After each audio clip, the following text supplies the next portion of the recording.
नाम सिद्धार्थ बडोनी है और हमारी पूरी टीम का एक ही उद्देश्य है कि हमारे भोजन से आजीविक कूड़े को हटाओ। Save nature, save future, save environment. Thank you. मेरा नाम रूपम है। क्या आप जानते हैं प्लास्टिक के थैले गाय के दूध को जहरीला बनाते हैं? प्लास्टिक के थैले जिनमें हम रसोई का कूड़ा फेंकते हैं वे पशुओं द्वारा खा लिए जाते हैं।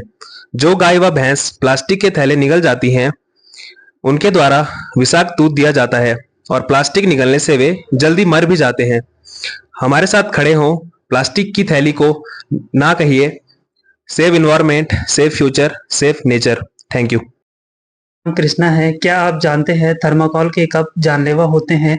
थर्माकोल से बने बर्तन में परोसा गया खाना खाने से कैंसर और अन्य जानलेवा बीमारियां हो सकती हैं। आगे बढ़िए और थर्माकोल को ना कहिए। Save environment, save nature, save future. धन्यवाद। राधा भट्ट है। और क्या आप जानते हैं प्लास्टिक के कप हार्मोनल डिसऑर्डर कर सकते हैं? प्लास्टिक में बीपीए होता है जो विभिन्न हार्मोनल व मानसिक परेशानी का कारण बनता है। जब हमारे शरीर द्वारा सोख लिया जाता है, हमारे साथ खड़े हुई और प्लास्टिक को ना कहिए। Save environment, save nature, save future. Thank you. ये सोच रहे होंगे कि हमारा फोकस इन दो टाइप ऑफ प्लास्टिक पे ही क्यों है, क्योंकि हमारे घरों में सबसे ज़्यादा वेस्ट मटेरियल ये दो ही टाइप के प्लास्टिक है।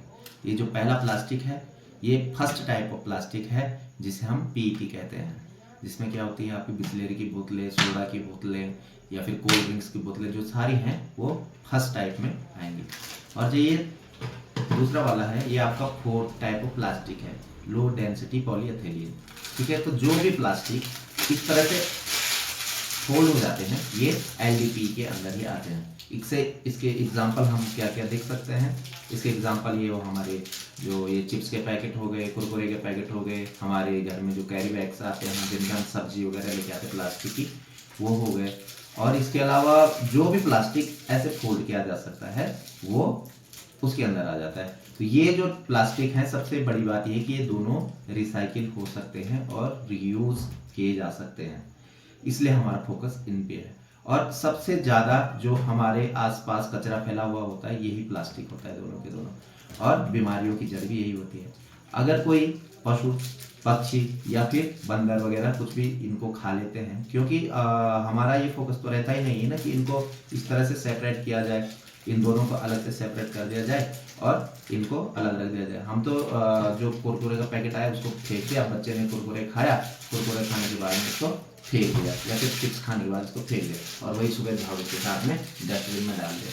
डस्टबिन के साथ में हमारी सब्जी के छिलके भी आ गए, सब्जी के छिलकों के साथ साथ में कभी कभी हम उसमें भात भी डाल देते हैं, कभी कभी दाल भी डाल देते हैं, और वो जाके हम कहाँ किसी दूर कहीं जगह पे फेंक आते हैं। तो वहाँ पे जब इस पर अगर नमक लगा हुआ होगा, अगर इस पर सब्जी का छिलका होगा या फिर कुछ, तो गाय, आसान सी बात है कि गाय या फिर बंदर या फिर कोई भी पशु पक्षी आके इनको खा सकता है, क्योंकि ये तो शौक है ना, हार्ड तो है नहीं, ये तो चला जाएगा पेट में। अब कुछ दिन पहले 156 किलो ये प्लास्टिक, ये वाला प्लास्टिक किसी गाय के पेट में निकला था, जो उसको तोला गया था लगभग। तो उससे बढ़िया तो ये है ना कि हमारे घर में कचरा भी नहीं रहेगा और ये जो कूड़ा है ये अलग हो जाएगा, तो ताकि हमारे आसपास ये कूड़ा ना फैले। और अगर इसको रीयूज करने की बात है तो मुझे लगता है शायद से गवर्नमेंट तो इसको उसके बाद में ले ही लेगी, लेकिन पहले आप अपने घर में शुरुआत तो करो। इस बोतल में इसको जो भी कुरकुरे या फिर आपके घर में कोई भी पाउच है, ये इस तरह से इसको सॉफ्ट प्लास्टिक है, इसको इस बोतल के अंदर में डाल दो, तो दोनों ही रीयूजेबल है, तो रीयूज दोनों ही हो जाएंगे इसमें। बाकी हमने बच्चों के लिए कंपटीशन भी रखे हैं इसके अंतर्गत, तो हम तो चाहेंगे कि हमारे जो सारे बच्चे हैं वो इसमें प्रतिभा करें, अपने पर्यावरण को स्वच्छ रखें, अपने घर को स्वच्छ रखें। और यही है हमारा जो ध्येय है वो यही है कि save nature, save future and save environment. Thank you.